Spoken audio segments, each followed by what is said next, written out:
قلنا ان هو بيهتم بمنطقه وسط الملعب في وجود لاعبين زي افول زي القربي، حتى ابو علي ليه دور دفاعي. انما اهم هجمتين للوداد كان الخلقي ناحيه اليمين ولمسن ناحيه الشمال.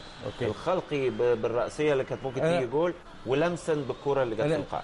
فخر الدين، لو كنت اليوم على دكه احتياط الوداد ماذا تفعل في الشوط الثاني أمام هذه الوضعية؟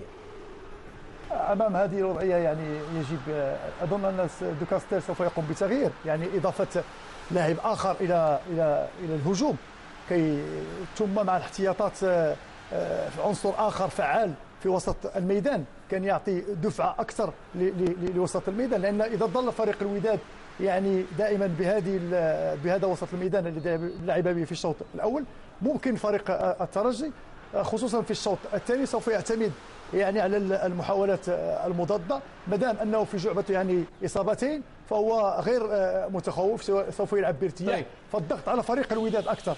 طيب نتحدث الان عن الشوط الثاني لو سمحتم. خالد، هذه الوضعيه، هذا الهدف الثاني للترجي، هذه الوضعيه تخدم مصلحه الترجي بصفه ممتازه جدا، لانه